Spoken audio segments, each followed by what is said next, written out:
Kasih karunia dan damai sejahtera Allah Bapa kita dan anaknya Tuhan Yesus Kristus menyertai saudara. Amin.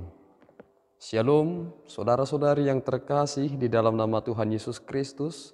Senang bisa menyapa saudara di tempat saudara berada hari ini.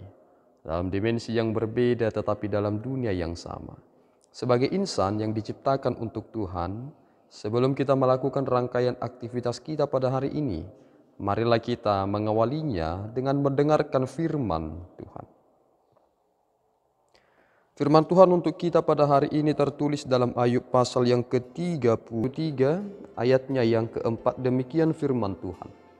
Roh Allah telah membuat aku, dan nafas yang maha kuasa membuat aku hidup. Demikian pembacaan firman Tuhan. Saudara-saudari yang terkasih di dalam nama Tuhan Yesus Kristus, peristiwa Ayub yang dituliskan dalam Alkitab di Perjanjian Lama menjadi sebuah hal yang sangat sulit untuk dimengerti dalam peristiwa hidup kekinian. Adakah manusia yang sama seperti Ayub yang sangat menderita hidupnya ketika ia harus kehilangan harta bendanya, ia harus kehilangan anak-anaknya, ia kehilangan orang yang ia kasihi, dan terlebih ketika ia memiliki sahabat, ternyata sahabatnya menyalahkan dia akan keberadaannya dalam hal penyakit yang ia sedang alami dan kesusahannya sebagai akibat dari perbuatannya yang melawan otoritas Allah. Dan ketika kita semakin memahami bagaimana perjalanan kehidupan Ayub, ada seorang dari sahabatnya yang sangat muda yang memberikan cara pandang yang tepat tentang peristiwa yang dihadapi oleh Ayub. Dan itulah yang dinyatakan ketika Elihu menyatakan ini kepada Ayub dan kepada yang tiga orang yang telah mendahului dia dalam hal pernyataan yang pada hakikatnya adalah sesuatu hal yang hanya prasangka, tetapi itu bukanlah sesuatu hal yang benar. Ketika kita melihat bahwa dikatakan roh Allah telah membuat aku dan nafas yang maha kuasa membuat aku hidup, kita langsung kembali kepada Perjanjian Lama ketika manusia itu diciptakan oleh Allah. Konsep imago Dei dinyatakan dalam pribadi manusia serupa segambar dengan Allah sebagai peta dan teladan Allah yang kita warisi, kita nyatakan dalam kehidupan kita saat ini.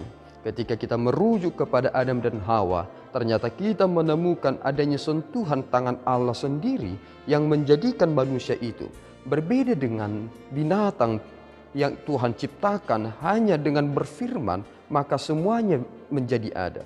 Tetapi manusia Tuhan jadikan dengan menggunakan sentuhan. Dan ketika kita melihat bagaimana manusia itu dibentuk dan kemudian nafas Allah dihembuskan kepada manusia yang pertama sehingga mereka menjadi hidup.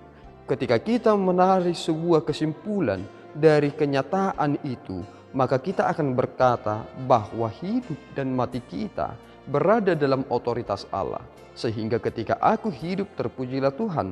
Dan sehingga ketika aku harus mengakhiri hidupku, maka aku juga harus berkata, terpujilah Tuhan, karena Dia yang empunya segala sesuatunya. Ucapan yang terkenal dari Ayub adalah Tuhan yang memberi dan Tuhan yang mengambil. Ketika kita bisa meneruskan pandangan ini, maka kita tidak akan menjadi manusia yang sering sekali ketika menghadapi persoalan hidup itu langsung menyalahkan Allah atas keadaan yang terjadi.